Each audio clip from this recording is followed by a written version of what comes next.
Om Swastiastu. Terima kasih atas waktu yang telah diberikan kepada kami selaku kelompok 8 sebagai kelompok penyaji.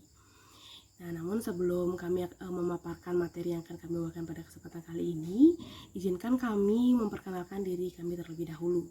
Perkenalkan, saya Niputu Febi Krisnawati dengan NIM 1817051175 dan rekan saya Melenia Dewi dengan NIM 1817051186. Nah, materi yang akan kami paparkan pada kesempatan kali ini yakni mengenai jenis-jenis koperasi dan akuntansi koperasi.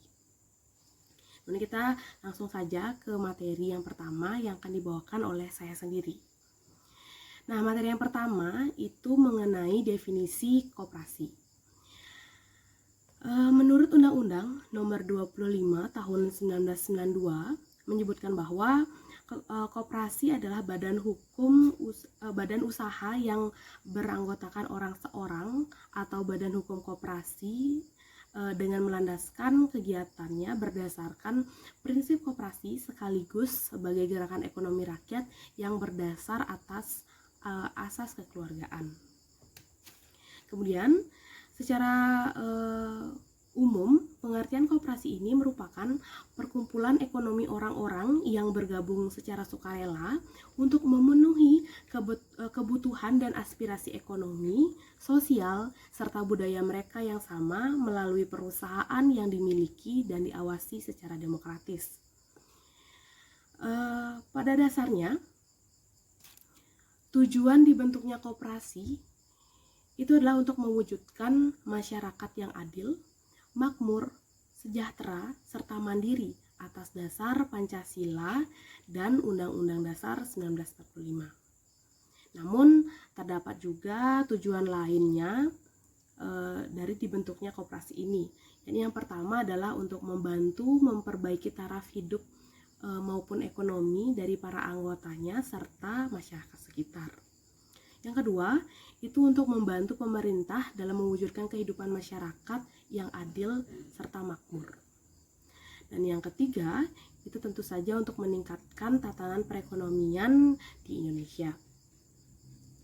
Nah, tujuan koperasi ini sudah tertuang dalam Undang-Undang Nomor 25 Tahun 1992 pada bab 2 pasal 3 dengan menyatakan bahwa tujuan koperasi ini adalah memajukan kesejahteraan anggota pada khususnya dan masyarakat pada umumnya serta ikut dalam membangun tatanan perekonomian nasional dalam rangka mewujudkan masyarakat yang maju, adil, dan juga makmur dengan berlandaskan Pancasila dan Undang-Undang Dasar 1945. Baik, itu merupakan materi yang pertama mengenai definisi koperasi. Kemudian kita lanjut ke materi yang berikutnya, masih dibawakan oleh saya sendiri, yakni mengenai jenis-jenis koperasi. Nah, sebagaimana dijelaskan dalam Undang-Undang Dasar Nomor 25 Tahun 1992 tentang perkoperasian, di sana sudah dijelaskan maksud saya bahwa koperasi ini merupakan badan usaha yang beranggotakan orang seorang atau badan hukum koperasi dengan melaksanakan kegiatan berdasarkan prinsip koperasi sehingga sebagai gerakan ekonomi rakyat yang berdasar atas asas kekeluargaan. Nah, dalam praktiknya, usaha koperasi ini disesuaikan dengan kondisi organisasi dan kepentingan anggotanya. Nah, berdasarkan kondisi dan kepentingan anggotanya inilah, maka muncul jenis-jenis koperasi yang dibedakan menjadi dua, yakni koperasi berdasarkan jenis usahanya, dan yang kedua adalah koperasi berdasarkan anggotanya. Kita langsung saja ke penjelasan pertama mengenai koperasi berdasarkan jenis usahanya. Jika dilihat berdasarkan jenis usahanya, koperasi ini dapat dibedakan menjadi beberapa bagian. Yang pertama adalah koperasi simpan pinjam. Nah, koperasi ini merupakan salah satu koperasi berdasarkan jenis usahanya yang memiliki usaha tunggal, yakni menampung simpanan anggota dan melayani peminjaman. Itu merupakan koperasi koperasi simpan pinjam. Kemudian kita lanjut ke koperasi selanjutnya yakni koperasi serba usaha. Nah, koperasi serba usaha ini merupakan koperasi yang bidang usahanya bermacam-macam. Misalkan unit usahanya simpan pinjam, kemudian unit pertokoan, unit melayani kebutuhan sehari-hari anggota masyarakatnya. Kemudian ada juga unit produksi ataupun unit wartel maksud saya. Kemudian yang kedua itu adalah koperasi konsumsi. Selanjutnya adalah koperasi konsumsi. Di mana koperasi konsumsi ini merupakan salah satu jenis koperasi berdasarkan usahanya, di mana di bidang usahanya ini adalah menyediakan kebutuhan sehari-hari anggota. Nah, kebutuhan sehari-hari anggota yang dimaksud dalam koperasi konsumsi ini itu adalah misalkan kebutuhan bahan makanan, kemudian pakaian, ataupun kebutuhan perabot rumah tangga di anggota atau masyarakat sekitar. Kemudian kita lanjut, yang terakhir itu adalah koperasi produksi. Nah, koperasi produksi ini merupakan koperasi yang bidang usahanya memproduksi atau menjual secara bersama-sama. Nah, anggota koperasi ini pada umumnya sudah memiliki usaha, dan melalui koperasi ini para anggota mendapatkan bantuan modal serta bantuan pemasarannya. Itu merupakan koperasi berdasarkan usahanya. Kemudian kita lanjut ke pembahasan berikutnya, yakni koperasi berdasarkan keanggotaannya. Nah, jika dilihat dari keanggotaannya, koperasi ini dibagi menjadi beberapa bagian. Ini yang pertama adalah koperasi unit desa atau yang lebih kita kenal sebagai KUD. Nah, koperasi jenis ini merupakan koperasi yang beranggotakan masyarakat dari pedesaan tersebut.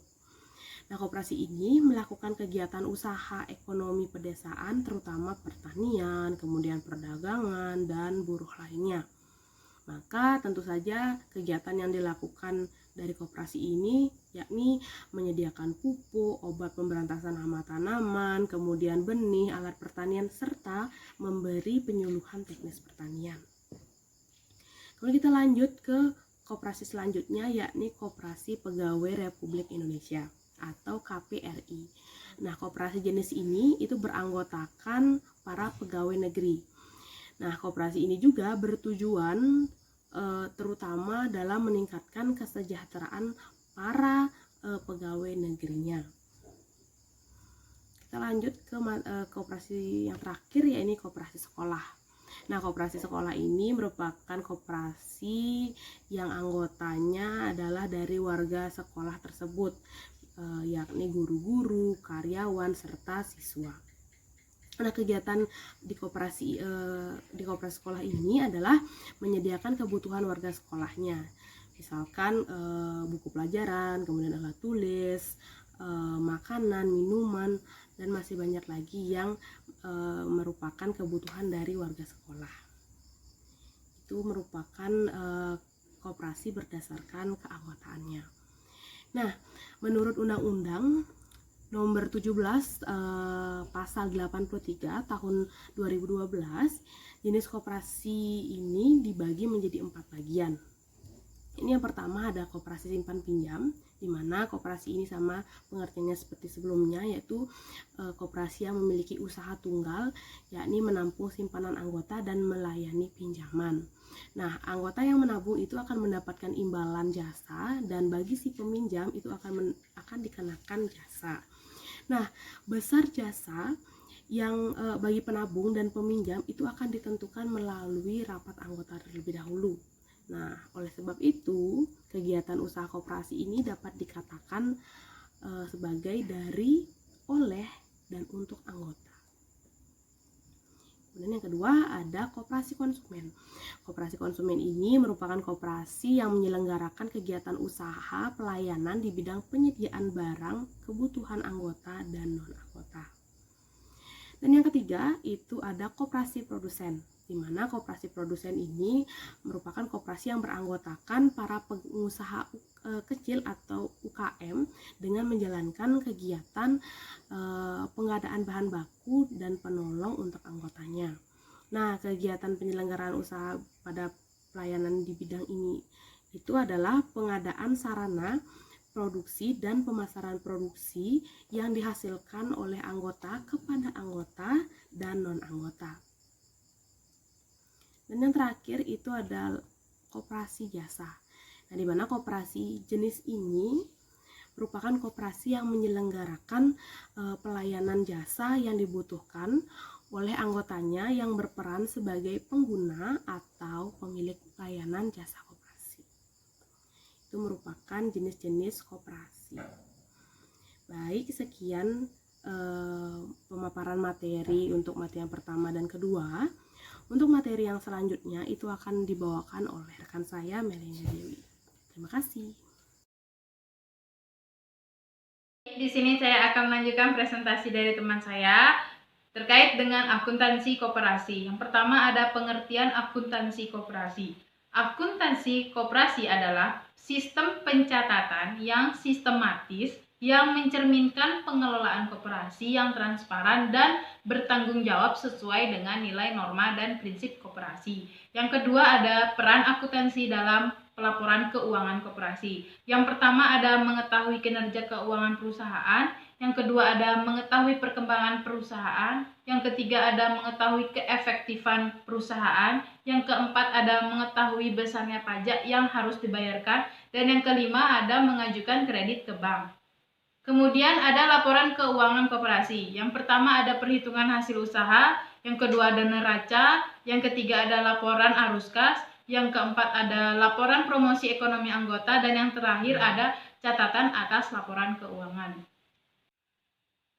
Dalam laporan keuangan koperasi adalah laporan secara sistematik keadaan keuangan suatu koperasi dan merupakan sumber informasi keuangan kepada pihak yang membutuhkan, baik di pihak intern maupun ekstern. Sesuai dengan standar akuntansi keuangan tahun 2007 yang berlaku di Indonesia atau PSAK nomor 27 tahun 2007, laporan keuangan koperasi terdiri dari perhitungan hasil usaha, neraca, laporan arus kas, laporan promosi ekonomi anggota, dan catatan atas laporan keuangan. Yang pertama ada perhitungan hasil usaha. Perhitungan hasil usaha adalah suatu laporan yang menunjukkan kemampuan koperasi dalam menghasilkan laba selama satu periode akuntansi atau 1 tahun. Berikut tabel dari perhitungan hasil usaha. Laporan keuangan koperasi terdapat ada neraca. Neraca adalah laporan keuangan yang menggambarkan posisi harta, utang, dan modal koperasi pada suatu periode pembukuan tertentu. Dalam neraca dicantumkan jumlah dan sumber dana serta pos-pos alokasi sumber dana untuk memberikan informasi kepada pihak-pihak berkepentingan dengan laporan keuangan koperasi tersebut. Neraca memiliki 3 komponen utama, yaitu yang pertama ada aktiva, kewajiban, kemudian ada ekuitas. Aktiva adalah pos-pos yang memuat pengalokasian dana yang dikuasai oleh koperasi yang meliputi pos aktiva lancar, aktiva tetap, investasi jangka pendek, dan jangka panjang. Kemudian ada kewajiban. Kewajiban adalah sejumlah dana yang dikuasai koperasi yang bersumber dari pihak luar dan harus dikembalikan sesuai dengan jadwal yang telah ditetapkan.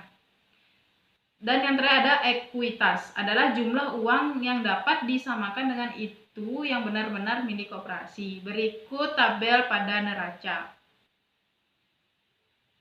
Laporan keuangan koperasi pada laporan arus kas. Laporan arus kas adalah laporan yang menyajikan informasi arus kas, yaitu mengenai perubahan arus kas yang meliputi saldo awal kas dan saldo akhir kas pada periode tertentu. PSAK nomor 20 menyatakan bahwa perusahaan harus menyusun laporan arus kas sesuai dengan pernyataan dan harus menyajikan laporan tersebut sebagai bagian yang tak terpisahkan dari laporan keuangan untuk penyajikan laporan keuangan. Laporan arus kas harus melaporkan arus kas selama periode tertentu dan diklasifikasikan menurut pertama, arus kas dari aktivitas koperasi yang umumnya berasal dari transaksi dan peristiwa lain yang mempengaruhi penetapan laba. Yang kedua ada arus kas dari aktivitas investasi bertujuan untuk menghasilkan pendapatan dan arus kas di masa yang akan datang. Kemudian yang ketiga ada arus kas dari aktivitas pendanaan berasal dari penerimaan dana pengeluaran kas yang mengakibatkan perubahan dalam jumlah serta komposisi ekuitas dan pinjaman badan usaha koperasi. Berikut tabel pada laporan arus kas. Laporan keuangan koperasi pada laporan promosi ekonomi anggota.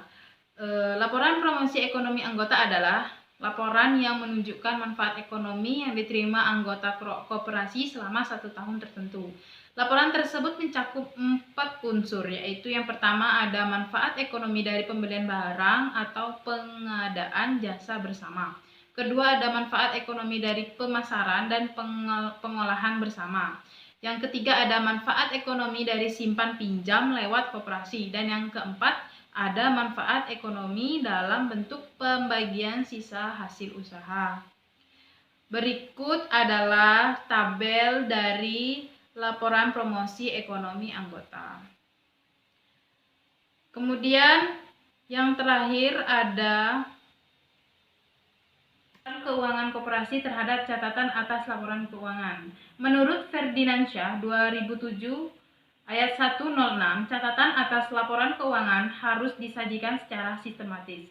Hal-hal yang dapat diperoleh dari catatan atas laporan keuangan adalah sebagai berikut: informasi mengenai dasar penyusunan laporan keuangan serta kebijakan akuntansi yang dipilih dan digunakan dalam perusahaan. Yang kedua ada informasi yang diwajibkan dalam pernyataan standar akuntansi keuangan tetap tidak disajikan dalam laporan keuangan. Yang ketiga ada informasi tambahan yang tidak disajikan dalam laporan keuangan tetapi diperlukan dalam rangka penyajian secara wajar. Poin yang terdapat dalam catatan atas laporan keuangan adalah sebagai yang pertama ada umum dan yang kedua ada ikhtisar kebijakan akuntansi. Sekian presentasi dari kelompok 8. Jika ada kesalahan baik disengaja maupun tidak sengaja, kami mohon maaf. Sekian dan terima kasih.